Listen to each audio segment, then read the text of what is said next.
It's the big game everyone's talking about. The Baltimore Ravens travel to Buffalo to take on the Buffalo Bills in the divisional round of the NFL playoffs. How should you bet this game? I'll let you know right now.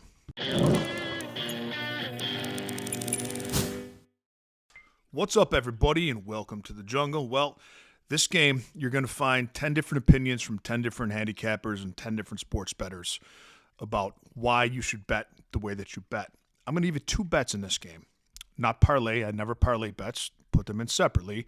But I guarantee that one of them is advice you're not going to receive anyplace else. And we'll get to that, and we'll break down this whole game now. And you'll understand why I think that way. So let's talk about how this line opened. It opened, the bookmakers had Buffalo minus 1.5. They thought Buffalo was a favorite here. By the way, long gone are the days where you would count 3 points for the home team in a handicapping line. That's not it anymore. It's about 1.5 to 2 in the modern NFL. Now, a bunch of sharp money came in. Sharp money is bettors who do it for a living and bet a ton of money. Came in on Baltimore. So that moved the line really quickly. A lot, actually, 3 points.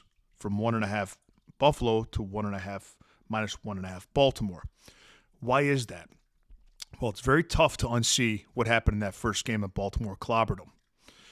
What's super alarming and what I have a hard time getting past is that Baltimore averaged 8 yards of play in that game and Buffalo averaged 4 yards of play in that game.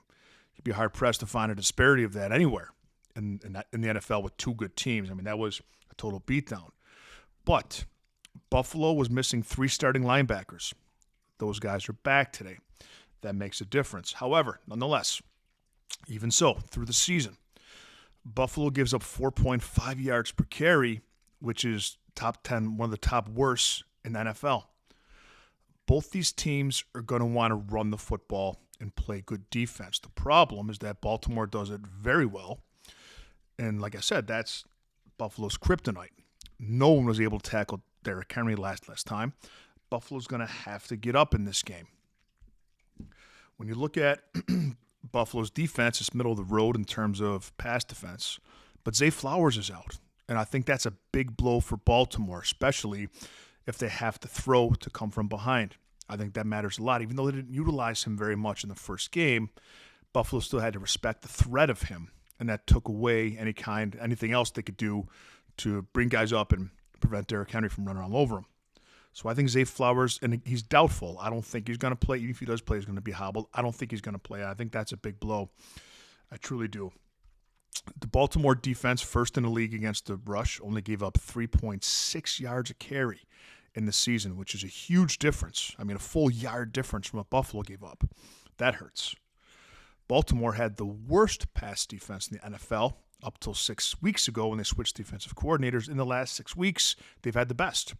Now, is that because of the switch they made, the way they're playing safety is a lot different? Or is it, do they take advantage of a weaker schedule? Maybe a little bit of both. What's crazy is that they held Pittsburgh to only 22 rush yards last week in the wild card round. But in the third quarter, after some adjustments, Pittsburgh threw for 175 yards in the third quarter.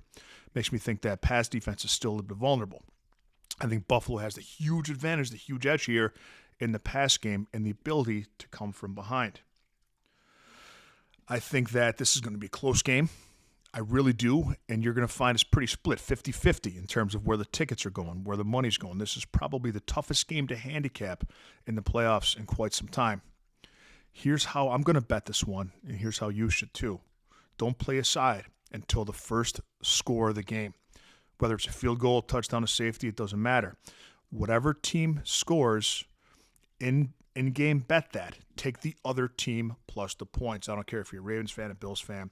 That's the way to play this game. Wait till someone scores, then take the other team with the points because it's going to be a close game. My second bet is under 51.5. It's going to be cold. They're going to run the ball. I don't think either team's going to want to make a mistake. 51.5 is a super key number. Games very often end on 51 because the 7s and the 4s involved in the way that scoring goes in football. So make sure you don't get under 50.5, get under 51.5. Under 51 means that you push with the tie, but you want to go under 51.5. And again, the other bet is wait for the first team to score, take the other team with the points, live bet it right away. Hey, if you like this content, give me a thumbs up in the video and let me know your thoughts on this big game, and I'll see you tomorrow with a little more money in your pocket.